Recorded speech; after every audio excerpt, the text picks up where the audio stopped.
President Donald Trump's effort to reshape the Federal Reserve just hit a dramatic twist. Trump has nominated Stephen Miran, chairman of the Council of Economic Advisers, to join the Fed's powerful board while a federal judge has blocked his attempt to fire Governor Lisa Cook. The Trump administration says it will appeal the ruling, setting up a rare confrontation between the White House and the traditionally independent central bank. If confirmed, Miran could soon work alongside the very governor Trump tried to remove, marking a pivotal moment in U.S. economic policy.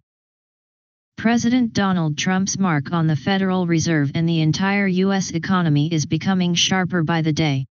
Since the start of his second term, he's broken with decades of economic tradition, imposing sweeping tariffs and launching an aggressive pressure campaign on the Fed. Consumers are now uneasy about higher inflation and the risk of rising unemployment, while businesses have slowed hiring, raising doubts about the health of the world's largest economy.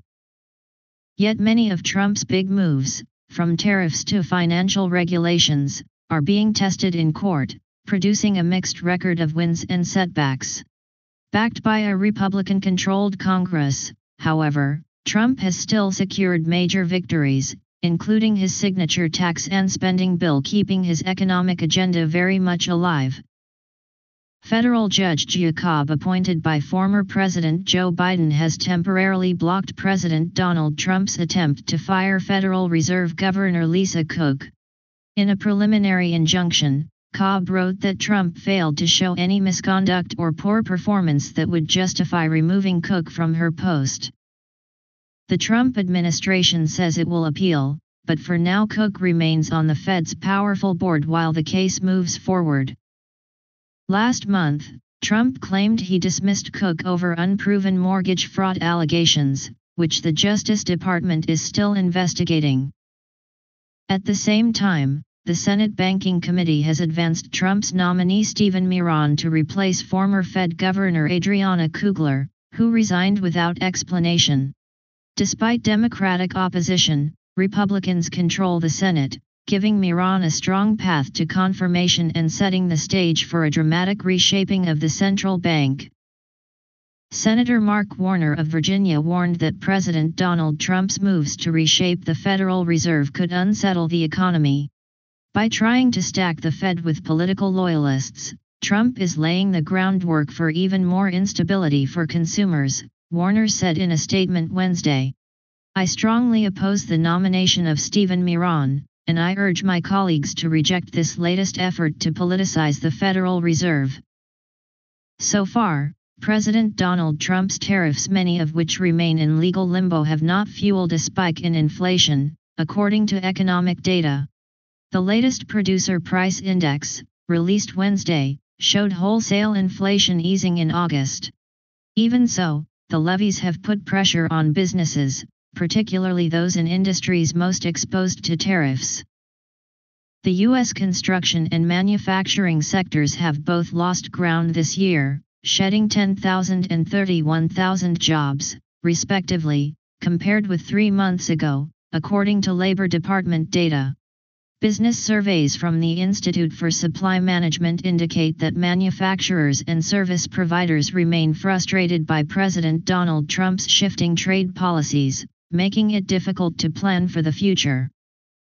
Tariffs continue to wreak havoc on planning/scheduling activities, an electronics manufacturer told ISM for its August survey.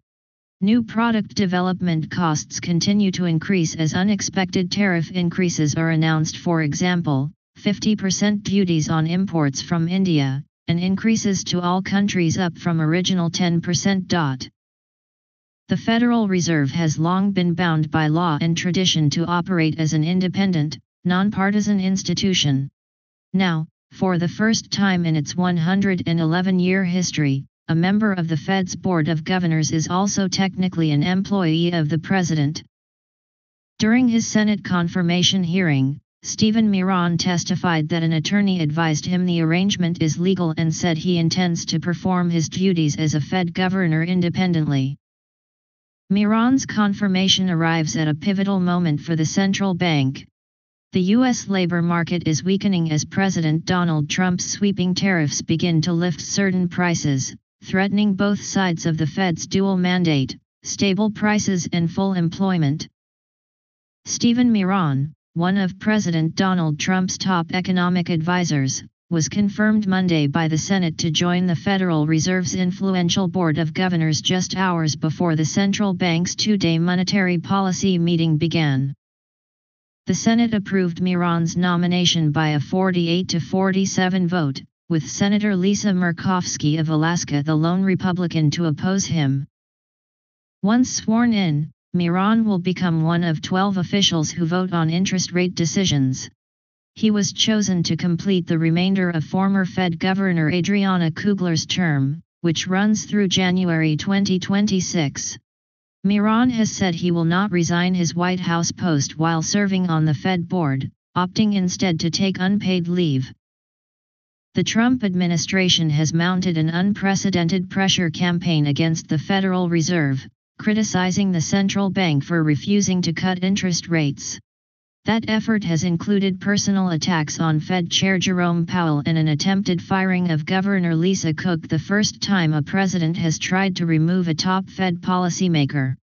An appeals court on Monday temporarily blocked President Donald Trump's bid to dismiss Cook. Stephen Miran's confirmation marks a significant milestone in Trump's broader push to bring the historically independent Fed under greater White House influence.